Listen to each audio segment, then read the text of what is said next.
Ouais, c'est YouTube. What's YouTube? Hein? This is YouTube. Rise Pokémon.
Salut les amis, bienvenue à tous, c'est Pry, j'espère que vous allez bien après cette magnifique petite introduction d'un week-end incroyable qu'on a passé au Festival du Manga à Deauville avec Cisayoxi que vous avez pu entendre et voir aussi dans la vidéo et éventuellement sur les réseaux sociaux pour ceux qui me suivent. Si on est là aujourd'hui pour cette petite vidéo récapitulative, c'est parce que depuis très longtemps, on a devant nous le set de base entier que j'ai récupéré après la convention et que je voulais vous représenter parce qu'on n'en a jamais assez de ces cartes et je dois vraiment vous assurer que même moi après toutes ces années je me rends compte ce sont vraiment des cartes qui pour moi ont une saveur et un goût particulier. Elles ont vraiment quelque chose en plus que les autres n'ont pas et je comprends vraiment pourquoi la demande est si forte malgré ce qu'on peut souvent dire sur le set de base. Le fait qu'on le voit tout le temps, qu'il est surcoté, qu'il coûte trop cher pour sa rareté qui est somme toute relative et le reste. Tout le côté philosophique de la question me ramène à chaque fois quand même vers la qualité de ce set, la qualité du travail que Pokémon a réalisé à l'époque et la simplicité qui est directement liée à ce set. Puisqu'il y a 16 holos, des holos très simples, très sobres, des dessins très efficaces à la Ken Sugimori, comme c'est à la Kazam. Donc on va faire ensemble un petit peu l'histoire de ce set de base iconique avec ce magnifique Alakazam en numéro 1 qui est juste incroyable, une de mes cartes, sûrement une de mes cartes préférées avec une illustration originelle de Ken Sugimori, ce qui n'a plus été fait par la suite. C'est vraiment incroyable. Ce Tortank également, donc le numéro 2 sur 102, qui vient encapsuler toute la nostalgie des joueurs de Pokémon Bleu avec le Tortank qui est finalement l'évolution finale de Carapuce, le Pokémon Starter O je pense qui est bien entendu un des préférés. On va commencer déjà à faire les petits débats aussi. Je pense que c'est ça qui rend ce set si particulier, les débats, la cour de récréation, les souvenirs, le fait qu'il y a toujours quelque chose à dire sur ce set. Est-ce qu'on préfère Tortank, Florizard, Dracofeu? Est-ce qu'on préfère le Vénard par exemple pour les collectionneurs qui ont envie de se tester tout simplement à la gradation chez PSA pour ce Vénard ici présent qui est très beau, très bien gradé et qui est juste magnifique. On a aperçu derrière la star de ce set bien entendu. Mais voilà, ce set de base qui en plus est pour le coup sûrement un des plus photographiés de France, sans déconner. Après la galerie Navarra à Paris et les différents festivals auxquels on a participé avec Stéphane, dont Deauville, où comme vous l'avez vu dans la vidéo, énormément de personnes se retrouvent pour tout simplement venir voir ces cartes de légende, les photographier.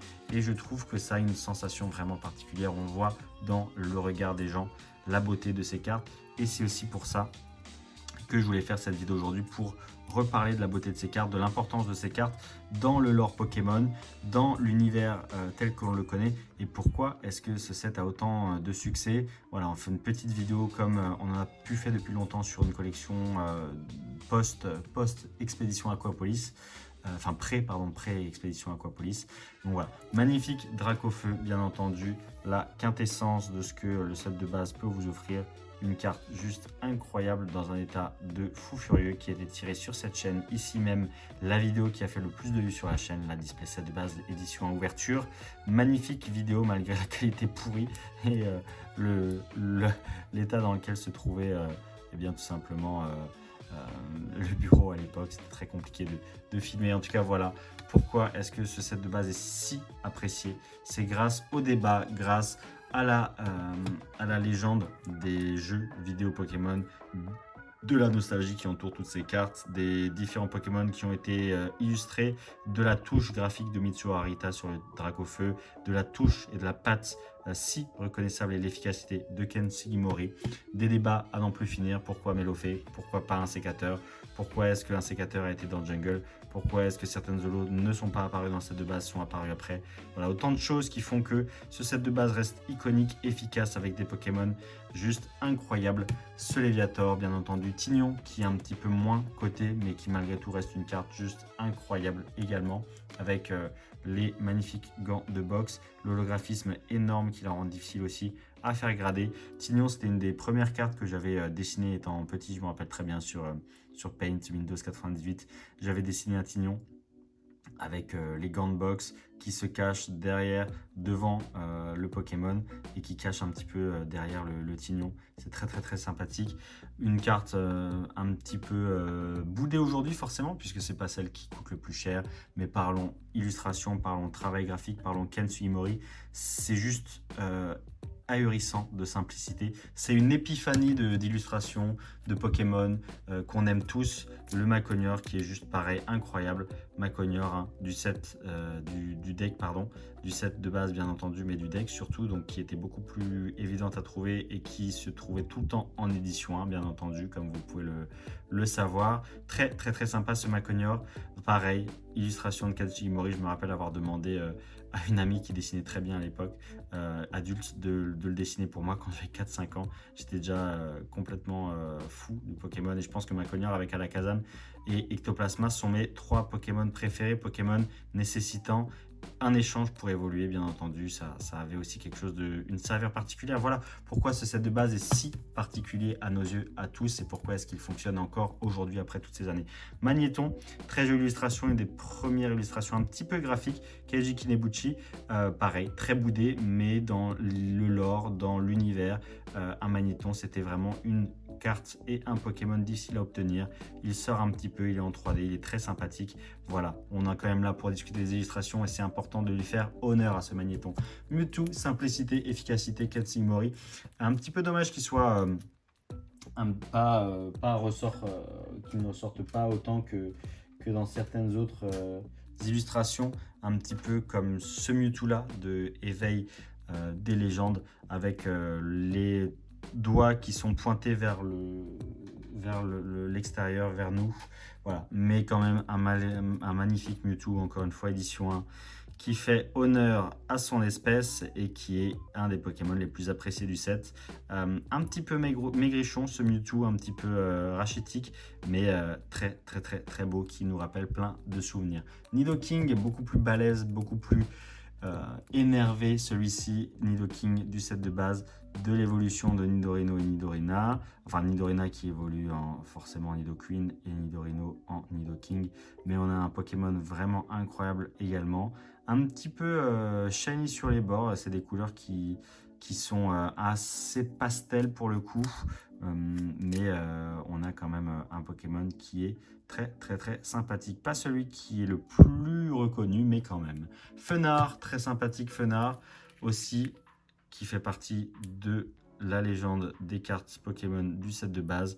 Fenard, c'est typiquement un des Pokémon dont on ne sait pas exactement pourquoi est-ce qu'ils l'ont mis en holo dans le set de base, comme Magnéton, comme d'autres, mais en l'occurrence, il est très sympathique et c'est forcément la carte qui nous donne le plus de frayeur hein, quand on ouvre du set de base.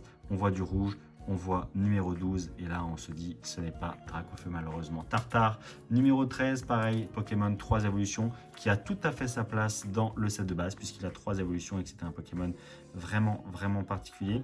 Aujourd'hui encore une fois, malgré son illustration simple, efficace, que j'adore, qui me donnait beaucoup de souvenirs, il a vraiment un grain aussi, quelque chose de particulier ce Tartare.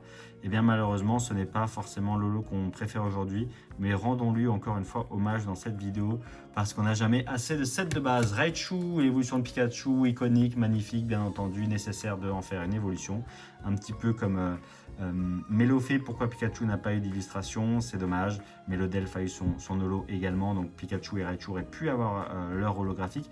C'est seulement Raichu, une des cartes les plus difficiles à trouver en set de base en édition en PCA 9,5 en français. En PSA, je n'ai pas les statistiques en tête, mais en tout cas en français, la voici. Elle est très très mignonne, elle nous tire un petit peu la langue, elle nous sourit, on ne sait jamais. En tout cas, je le trouve vraiment très sympathique ce Raichu. Florizarre, le dernier des starters, le dernier dans le cœur de beaucoup, mais pas dans le mien, et sûrement Lolo des starters qui pour moi est la plus imposante. Elle prend énormément de place dans l'illustration, pas de hasard, c'est Mitsuo Harita qui l'a fait, comme pour le Dracofeu, donc vraiment une grosse illustration très imposante qui nous rappelle énormément de souvenirs. Et c'est à ce moment là, moi j'ai toujours été étonné, je vois taille 2 mètres, poids 100 kg, on a l'impression qu'il fait qui fait 10 fois ça. Donc vraiment très très sympa ce Florizard en édition 1, magnifique. Et tout autant iconique que ces 3 autres compères, même si c'est la dernière dans l'ordre, dans le set de base. Et comme je dis, dans l'ordre de popularité, sur moi aussi, même si je pense vous êtes dans les commentaires présents, je suppose, Team Herbe dans les commentaires, mettez-moi un petit message. Et on termine avec Elector, le dernier des légendaires. Voilà, qui aura également eu une holographique dans le set fossile, mais Elector qui est juste incroyable, très mignon cet Elector du set de base. Je préfère cet Elector du set de base, beaucoup plus imposant. Kenshi Mori, très efficace, très très beau, avec de très très belles proportions. Un vrai T, voilà, avec ici les proportions. Alors Elector forcément pour le dieu du tonnerre nordique, hein, mais on a également toutes les références aux Pokémon légendaires, les oiseaux, hein, qui font le triptyque. Donc très sympa cet Elector en édition aussi. Voilà, on aura vraiment apprécié encore une fois de revoir ces holos. Moi je m'en lâche jamais, j'en profite avant qu'elles ne disparaissent de nouveau dans les méandres des coffres et qu'elles ne refassent pas surface avant très longtemps. On en reprofite pour regarder ensemble ces magnifiques cartes qui sont juste incroyables. Et encore une fois, le set de base, sûrement le plus photographié de France. Vous l'aurez vu dans ces numéros de certification. Vous les aurez appréciés et elles resteront sur la chaîne pour la postérité. Voilà les amis, prenez tout soin de vous. J'espère que ce petit rappel, cette petite piqûre du rappel sur pourquoi le set de base est si important vous aura plu. Un petit peu de discussion, un petit peu de philosophie et un petit peu de joie de partager autant d'holos si incroyables qui ont eu un impact si important sur la culture Pokémon en général et dans le monde, puisque ça reste le set le plus échangé, le plus vendu, toutes langues confondues, avec la part et la capitalisation de marché la plus importante. Voilà, prenez tout soin de vous. J'espère que vous aurez apprécié cette vidéo et que vous aurez compris pourquoi, justement, pour rebondir sur la capitalisation et les échanges, pourquoi ce set est le plus demandé. Voilà, prenez tout soin de vous. N'hésitez pas à nous rejoindre sur le Discord, petit message en dessous. Pour ceux qui m'ont croisé à Deauville, ceux qui ont hâte de me croiser ailleurs, je vous annonce très bientôt la date de la nouvelle convention Prize Pokémon Rencontre à Bar-le-Duc au Game Bar en 2023, en septembre à la rentrée comme toujours. Je vous annoncerai la date très bientôt en FaceTime Canapé. Ça fait longtemps qu'on n'a pas fait une de ces vidéos. Et on se dit tous à la prochaine. Ciao ciao, c'était Price.